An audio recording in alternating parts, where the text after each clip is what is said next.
Namaste everyone. Welcome back to another episode on IHA lecture series. Today we are going to discuss about the sixth stanza of the poem Passage to India, written by the American poet Walt Whitman. So before moving on to a discussion of the sixth stanza, let me just rewind what all happened in the former stanzas.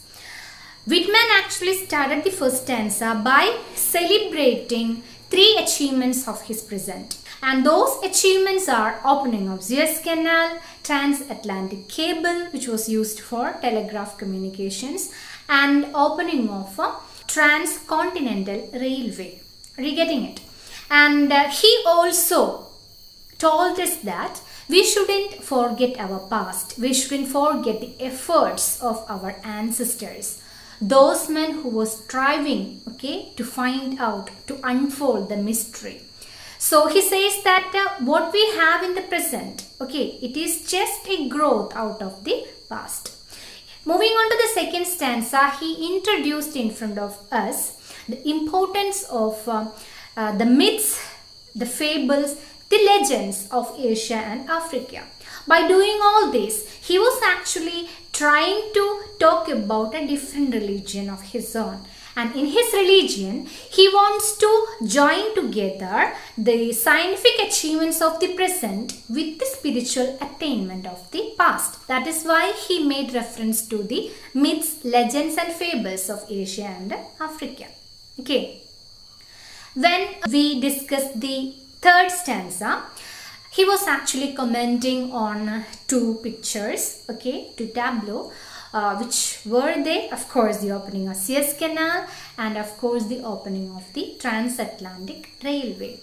He also made a reference to Columbus, whose effort, we had witnessed his effort to find out a sea route to India, but accidentally, this is history, he had found out America, and right now America has actually made it possible, made it possible in a way to unify the whole world. He's talking about those three scientific achievements which could weld together land masses, which could less the distance which was which we used to take earlier. Are you getting it? So America is actually making the dream come true for Columbus, and now Columbus lie in his grave. Are you getting it? Well, moving on to the fifth stanza, he was actually moving on to the fourth stanza, he was actually trying to convey that an undying spirit was there in the mind of all those sailors, navigators, scientists, engineers, everyone who were behind all these scientific achievements.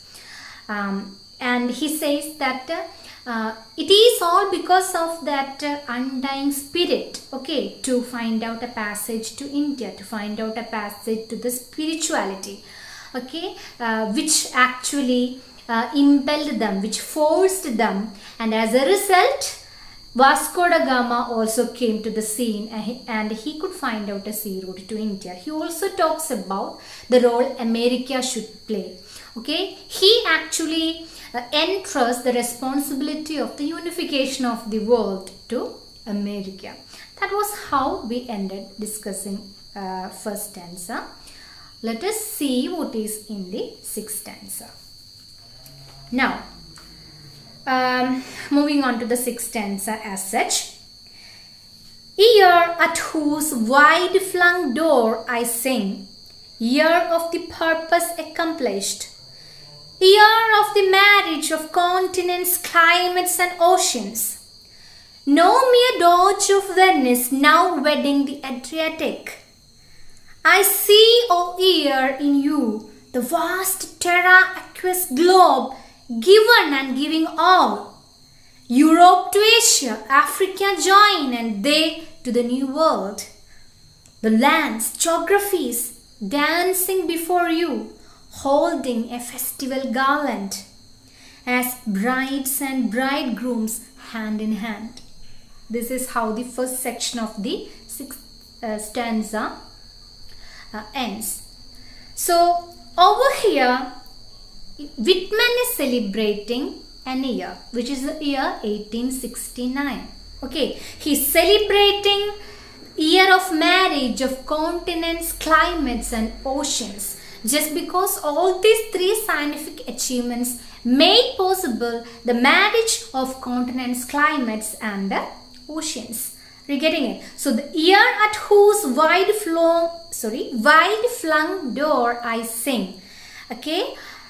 Year of the purpose accomplished. He actually calls the year 1869. Okay, the very year he is writing this poem, okay, as an year which has accomplished everything, that vast dream of the myriad progeny of Adam and Eve. Okay, this is the year of marriage of continents, climates and oceans. See, there is a reference to Trinitas again, don't you feel like?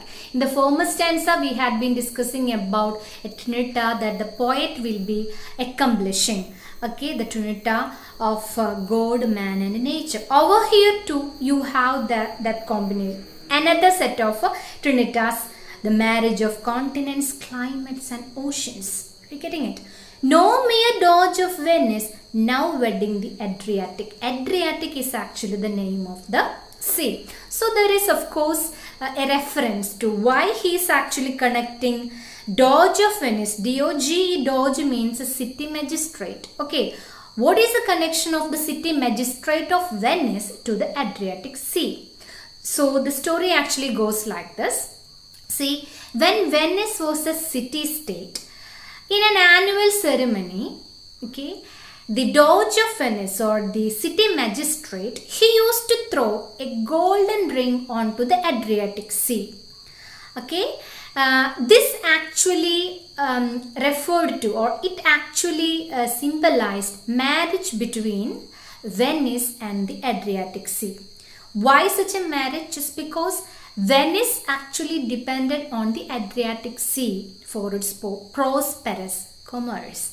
Are you getting it? So it was a custom. So only if the Adriatic Sea, okay, sea is pleased, then the people of Venice will have good commerce. Are you getting it? So there was a time in which, you know, a particular landmass dependent upon the nearest sea. But now the things have changed. Okay, now the world has changed. We could marry off these lands, continents, climates and oceans. So now that the Doge of Venice, the city magistrate, needn't go for the performance of such an annual ceremony. Are you getting it?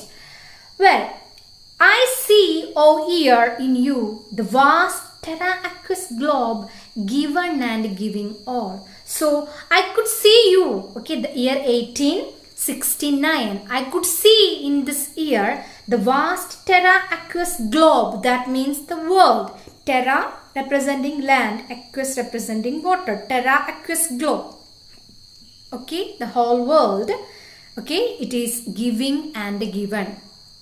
Are you getting it? Given and giving all. I could see everyone relating to each other without any barriers. Europe to Asia, Africa joined, and Europe has much contributed to Asia. Are you getting it? And Africa is also joined with, and all these nations to the new world. What is the new world? Of course, America. The lands, geographies, dancing before you, holding a festival garland as brides and bridegrooms hand in hand. My goodness, can you just imagine such a beautiful imagery happening over here? He's actually looking at the year 1869, okay, in which a marriage is happening. The marriage is actually between continents, climates and oceans. And he says that all these continents are actually dancing together, okay, holding hand in hand like brides and bridegrooms in a marriage function. Are you getting it?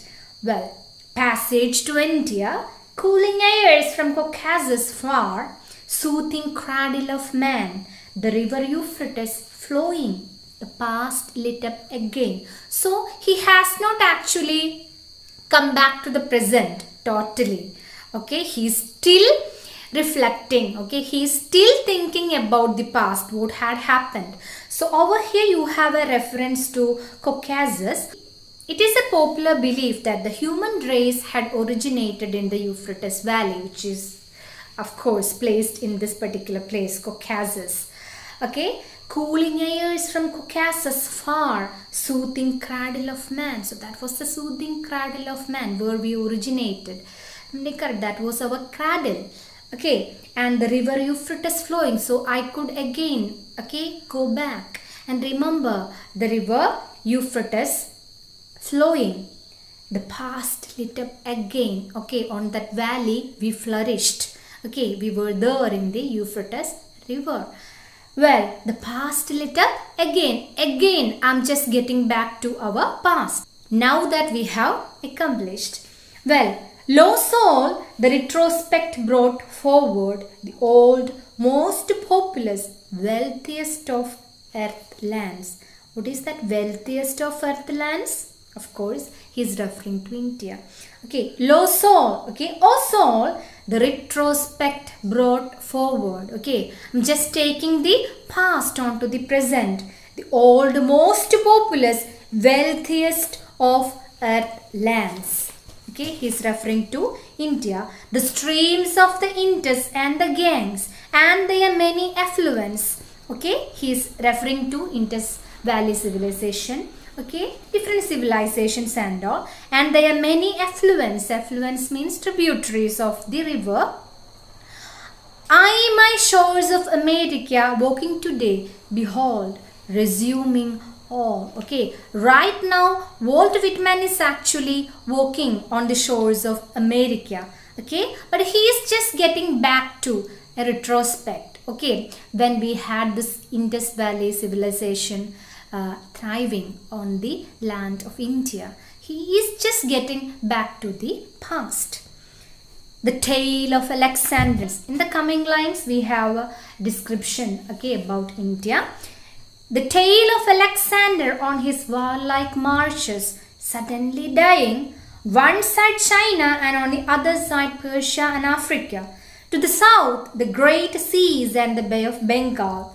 The flowing literatures, tremendous epics, religions, castes, old occult Buddha, interminably far back, the tender and junior Buddha, central and southern empires, and all their belongings, possessors, the wars of Tamerlane, the reign of Aurangzeb, the traders, rulers, explorers, Muslims, Venetians, the Byzantium, the Arabs, Portuguese, the first travelers, famous yet, Marco Polo, Batuta the Moor, doubts to be solved, map incognita, blanks to be filled, the foot of man unstayed, the hands never at rest, thyself a soul that will not brook a challenge. Okay, so walking on the shores of America, Whitman is actually taken to the history of the India. Okay, so he starts referring to the Indus Valley civilization, the river banks of Ganges and its tributaries. He even get reminded about the tale of Alexander. Okay, the tale of Alexander on his warlike marches suddenly dying. It doesn't mean like Alexander died, okay, but his memory just gets shifted on to another scene. What is that next scene? Suddenly dying. On one side he could see China and on the other side he could see Persia and Arabia. Okay, after describing India, he is moving on to other places. China, Persia, Arabia. To the south, the great seas and the Bay of Bengal. The flowing literatures, okay, everything that makes marks on this particular land masses, their flowing literatures, tremendous epics, religions, castes, old occult Brahma, occult means mysterious Brahma, interminably far back, interminably means continually, okay, the religious beliefs, okay, the tender and junior Buddha, he even gets reminded about Buddhism. So he of course will be having a proper understanding of various Indian philosophical schools, okay, of the East. So tender, why is tender and junior used with Buddha? Just because it is a reference to Buddhism being comparatively new religion. Okay. Well, central and southern empires and all their belongings. Then he again talks about, his memory is actually radiating, okay, in and around east. See, central and southern empires of the east, all their belongings, their possessors. The wars of Tamerlane, he's a 14th century Oriental warrior, okay, and he had conquered areas from the Persian Gulf to the Ganges. So he was such an emperor. He just gets reminded about his endeavors, the wars of Tamerlane, then the reign of Aurangzeb, then the traders, rulers, explorers, Muslims, Venetians, Byzantium, the Eastern Roman Empire. Byzantium over here means the Eastern Roman Empire, the Arabs, Portuguese, of course, Venetian travelers and all. The first travelers, famous yet, Marco Polo, of course, he is an Italian. Battuta, Ibn Battuta, the Moor, okay, he is also a figure from history that he is again drawing over here. Doubts to be solved, okay, so man is not at all satisfied when you just look back into the past with all their efforts and endeavors, because he couldn't unfold that mystery. So during their time, doubts were to be solved. The map incognita, okay, map incognita means undiscovered lands in the world. Map incognita. So, if at all you were a person living in that particular era, we will be knowing only the lands which our ancestors had found out. So in that particular time, before the medieval century and all, there are still lands to be discovered. You're getting it? So during that time, when he just things goes back to the past, they actually had this map incognita to be filled. All the details of the undiscovered lands of the world. Blanks to be filled. There were many blanks, but what happened right now? Right now in the year 1869, when we are standing, we have almost a complete knowledge about all the world's, nations, land masses on the earth. Okay, so we have reached this much. The foot of man unstayed. How did we accomplish that? The foot of man, because our ancestors, they were relentless. Okay, there was that unceasing spirit of discovering land masses. The foot of man unstayed. Man was always restless. The hands never at rest. His hands were never at rest. Thyself, O soul, that will not brook a challenge. Okay, so thyself, O soul, don't you know, my soul, that you will not allow a challenge. Okay, so it was a time in which men couldn't just fulfill that or complete that map of incognita. There were many other things to be done. Okay, soul, okay, you never let a challenge, you never let them, okay, to achieve the very spiritual attainment, the very scientific achievement that man has reached or accomplished right now. You, thyself, O soul, that will not brook a challenge. You never allowed a challenge for them. They were striving hard, but you didn't give any response to their queries, their endeavors. The medieval navigators rise before me. The world of 1492 with its awakened enterprise. Something swelling in humanity. Now like the sap of the earth in spring, the sunset splendor of chivalry declining. So now he just again gets back to the 15th century medieval period, okay, 1500s, around that particular time. So over there he makes a reference to the navigators who were there with the same undying spirit during the medieval period. They rise before me, okay, the efforts of those restless explorers that actually continued even in the medieval period. Okay, the world of 1492 with its awakened enterprise. Awakened means, okay, they were also restless. Okay, they also took to the same vitality of their ancestors. They were eagerly searching or to reach up to the unification of the world. Something swelling in humanity, now like the sap of the earth in spring. Okay, so their efforts are something like there is a swelling in humanity. You getting it? Okay, their pursuits are remarkable, and it was just vitality. Okay, he relates their efforts, the efforts that they have taken, to the sap, okay, the vitality of the earth during springtime. Okay, you just can't compare it with any other thing. Such a beautiful imagery. We have seen the vitality of the earth during springtime.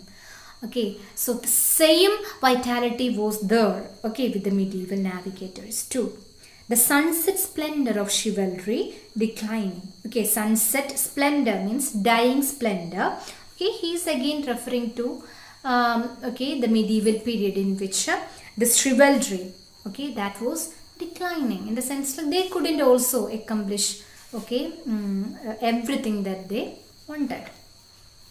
And who art thou, sad shade?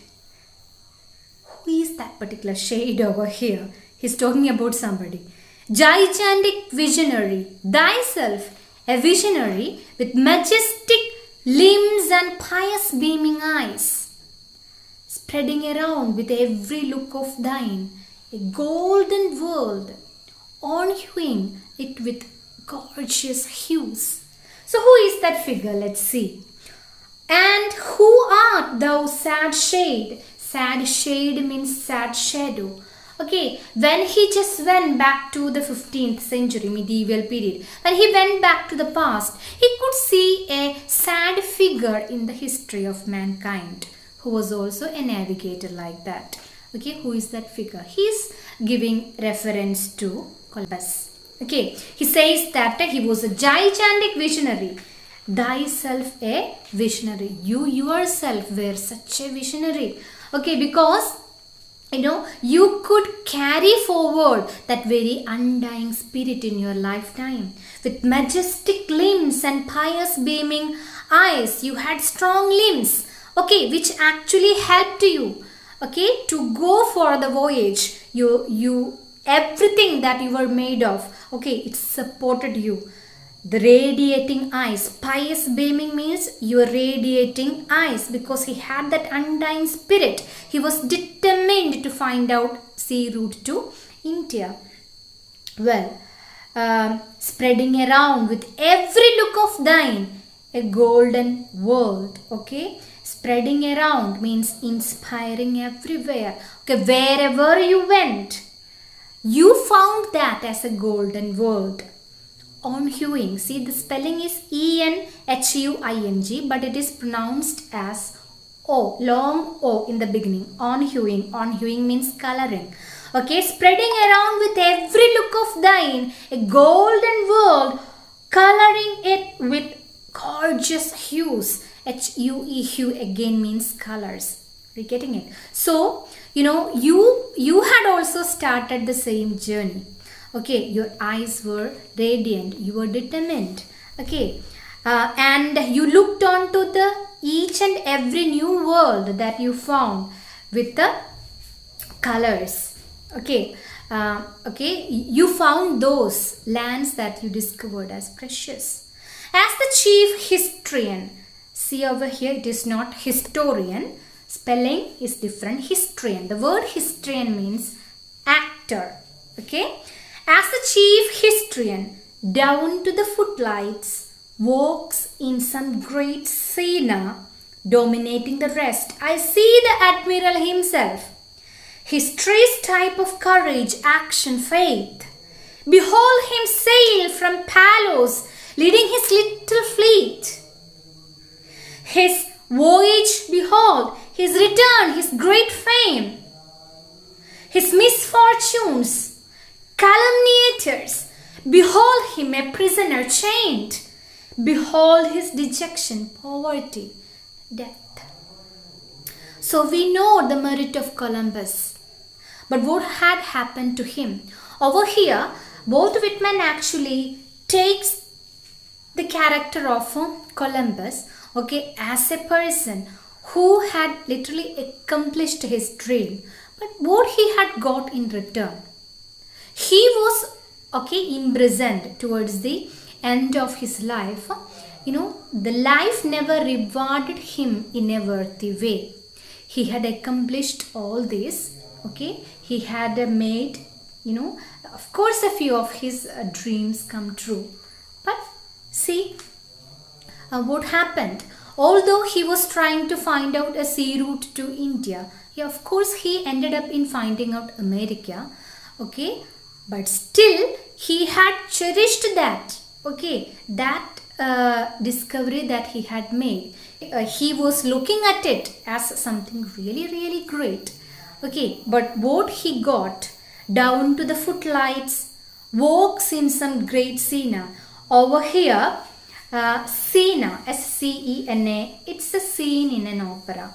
So he conceives that Columbus is actually an actor in a drama, okay, in one section of this opera that is going on. Down to the footlights.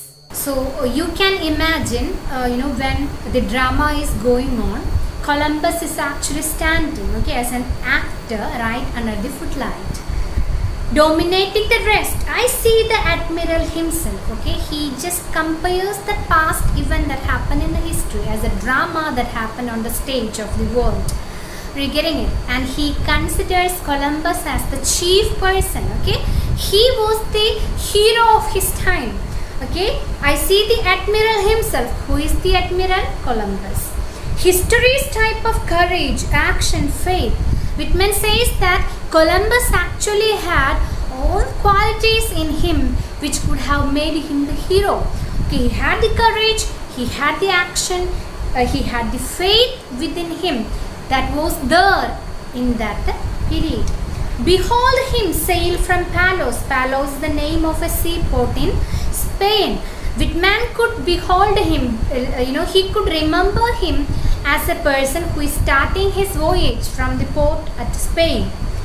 The name of the seaport is Palos, leading his little fleet, okay, the fleet of his ships. His voyage, behold, okay, look at his voyage, his return, his great fortune. My goodness, he returned back as a great person who have discovered, okay, new landmass, of course, not India, but of course America. And his misfortunes, calumniators were the character assassinators. He had such a great man in the history. He had also suffered character assassinations in his time. So this means to say that life after return was not at all rewarding for Columbus. He had to face those and behold him as a prisoner. Okay, so he had to become a prisoner. He was chained. Behold his dejection. See the spirit that he had when he started voyage. When he came back, he was imprisoned. You just imagine about the dejection. Okay, how depressing it was for him. The poverty that he had suffered. Such a great man of greatness, he had to suffer poverty. Okay, and how he died. He just gets reminded about all these pictures in the history. Curious in time, I stand noting the efforts of heroes. So I'm just going through the efforts made by each and every hero in the history of the past. Okay, about one I have just mentioned, and I'm really standing. Curious in time, I stand noting the efforts of heroes. Is the deferment long? So he's just asking, okay, I'm actually standing at a point of time, really curious about the tales of those heroes. Look at what happened to Columbus. Is the deferment long? Okay, he was put into dejection. He was put into imprisonment, all because he couldn't find out a route to India. Well, so is the deferment long? Will it take more time? Bitter, the slander, poverty, death. Okay, so he is actually trying to analyze the thoughts of Columbus over here. Bitter were those slander, poverty, and death. Lies the seed unwrecked for centuries in the ground. Lo, to God's due occasion, uprising in the night, it sprouts, blooms, and fills the earth with hues and beauty. So he says that the mystery will be resolved. Okay, the seed of mystery is right now waiting for the proper occasion. Okay, the occasion will come according to the will of God. Okay, the divine plan has fixed everything. It has a time, and on time, even when if it is night, it will sprout out, it will blossom.